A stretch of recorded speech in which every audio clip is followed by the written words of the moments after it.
I want to begin this morning by thinking with you a little bit about a moment that is probably the best known moment in the entire Seder and the entire Haggadah, which I would argue is the Manishtana, which we call in English the four questions. And one of the reasons it's so well known is because from a very young age, Hebrew school students are taught that text. Often they memorize the text when they're in Hebrew school. I know I did. And why is that? Because they're going to be at a Seder, and they're going to be asked, as the youngest child, to stand in front of their grandparents, sometimes great-grandparents, their parents, their siblings, their cousins, and recite the Manishtana.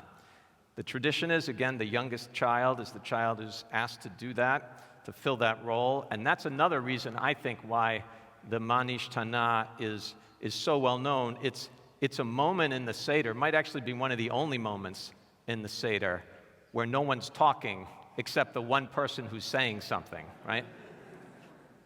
You've all been to Seder, so you know what I mean. And often people sing along to the chorus of the Manishtana. As the child recites it, people come in, halayla zeh, halayla zeh. So that also sort of helps to focus people's attention as well. An odd thing, an unusual thing about the text is this. Despite the fact that in English we call it the four questions, in Hebrew, what do we call it? The vier kashas. Marcia, thank you. Very well done. What's it called in English? Rather in Hebrew. In Hebrew, the arba she'elot, which just simply means four questions. So we're always referring to the text as a series of questions. But despite all of that, it can also be understood not as a series of questions, but instead as a series of statements. So reading it like that, the first line in English would not be, how is this night different from all other nights? That's a question. But if you read it as a statement, you would say, how different this night is from all other nights. Statement, how different. In other words, the end of the sentence is not a question mark, there's an exclamation point planted firmly, right? How different this night is, how different this night is. And I've been thinking that this year at the Seder, that actually might be the more accurate reading of that text, of the so-called four questions, that we might this year read the Manishtana as a statement, because if we do, it's more in tune with how we as Jews are feeling this year when we sit down at our Seder tables, when we read from our Haggadot, when we sip our wine, maybe a little Shlivovitz as well, and eat our matzah and our bitter herbs, that this Seder night actually will feel different. And honestly, I think for me, it might feel different than any other Seder I've ever been to in my entire life. And I don't think I need to get deep into the weeds as to why that will be the case for me Monday night, why it might be the case for many of you as well. To sum it up, al regel achat, as we would say, on one foot, it will have to do with what's happened in Israel over the last 6 months. It will have to do with the rise in anti-Semitism around the globe during that same period of time. That's me. So I can't touch my tallis, I guess. Okay. So in the section of the Haggadah that talks about the four children, also another very well-known section, we imagine each of the four children as a different Jew coming to the Seder this year with a different concern weighing on their hearts. So one Jew comes to the Seder Monday night with deep concern, deep worry about Israel. Another Jew might come to the Seder with concern about the suffering that's going on in Gaza. Another Jew might come to the Seder worried about the rise in anti-Semitism that's happening all around the world. Another Jew maybe sits at the Seder table Monday night and Tuesday night, and they've had an experience with a child or a grandchild who suffered from anti-Semitism on a college campus. So as Jews will gather around the table, probably all of us will have at least some of one of those experiences in our hearts when we sit down and open up our Haggadot. And how different that will feel sitting at a Seder table than last year or the year before that. The question, of course, is what do you do with that feeling?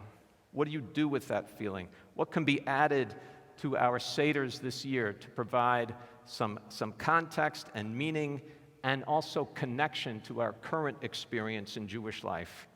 The one night of our year which is most filled with ritual and most filled with tradition.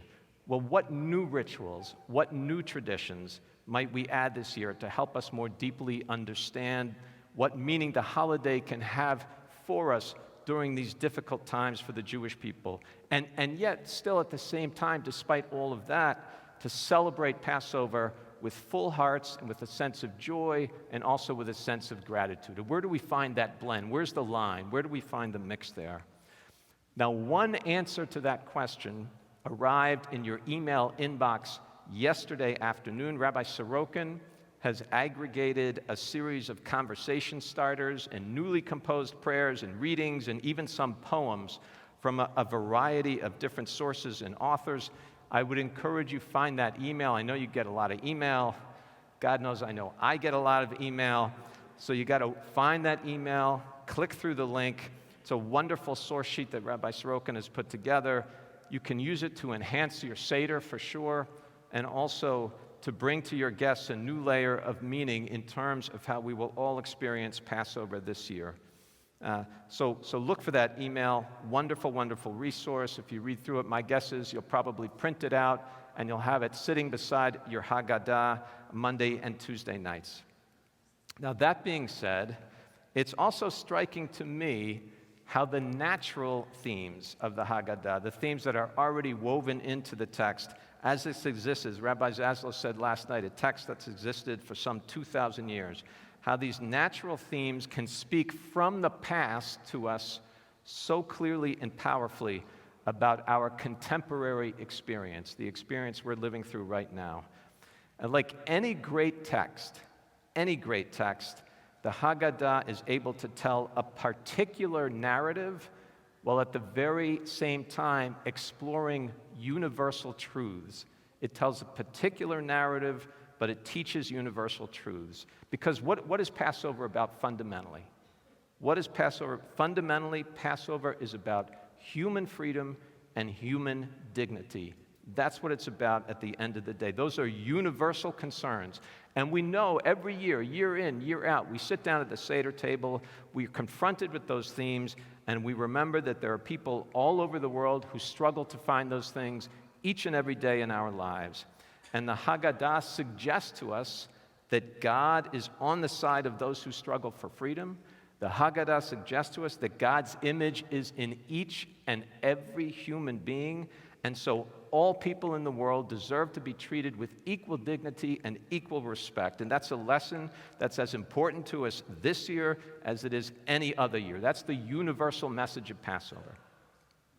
But this year, it is the particular story, the Jewish story of the Haggadah that may speak to us most powerfully when we open our Haggadot, sit down at the Seder table. We live in a world today where Jews are held captive. We live in a world today where Israel is under attack. We live in a world today where Jew hatred is thriving all over the world. And the Haggadah reminds us that in every generation there will be enemies that will confront the Jewish people. There is a line in the Haggadah, one of the most powerful in all of our liturgy, to me at least, Chayav Adam lirot et atzmo ke'ilu hu yatsa mimitzrayim. You're supposed to sit at the Seder table and feel like you were the one who was redeemed from Egypt.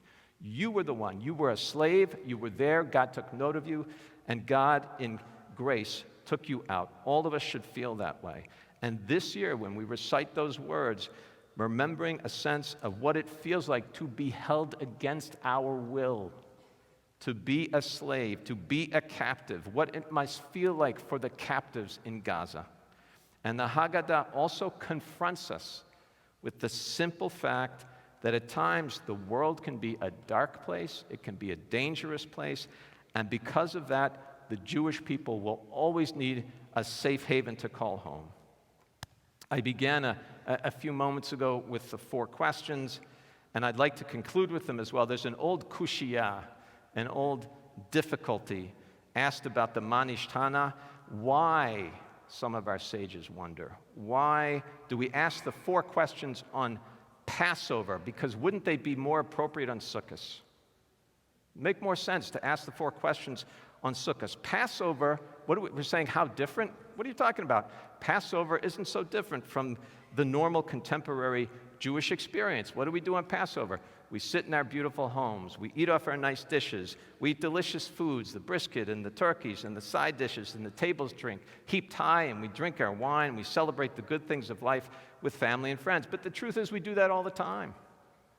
We do that all the time, throughout the year, all the time. I mean, maybe not the brisket, but you understand what I mean, right? But it's Sukkot that's different. Sukkot is different. Sukkot, we sit outside in a temporary dwelling on flimsy chairs. It's cold, it's wet, it's rainy, it's often dark. I don't have adequate light in my sukkah, it's dark. I'm sitting in a sukkah, rain, cold, dirt floor, in the dark. That's different. That's different, okay? That's not the way we eat every night. So why not ask the Manishtana on Sukkot? And the answer is that in the long years of Jewish history, thousands of years of Jewish history, much more of our experience as a people has been like the experience of sitting outside in a sukkah. Because we've been poor, we've struggled, we've lived in flimsy dwellings with dirt floors. And it's only recently, and very recently actually, if you think of how much Jewish history there is, very recently, that we've been blessed to live in wealth and comfort. So when you think about the long scope of Jewish history, take a step back, the big picture, it is Passover that's different. That's the different experience, and the Sukkot experience is actually more familiar to us. The last 6 months have reminded us of that also. Our experience as a people during this time, this stretch of time, has been a difficult experience, and that is the more traditional Jewish experience, one of struggle, one of challenge, sometimes fear and worry and doubt, all of those things. And so at our Seders this year, that great moment when we stand and we open the door, and who comes to be at our Seder? Eliyahu Hanavi, Elijah the prophet. This year we'll open our doors with an extra sense of urgency because we welcome Elijah as a symbol of hope, brings hope into our lives, to our families, to our communities, to Israel, and to the world. Shabbat Shalom, and a Zisen Pesach, a wonderful Pesach.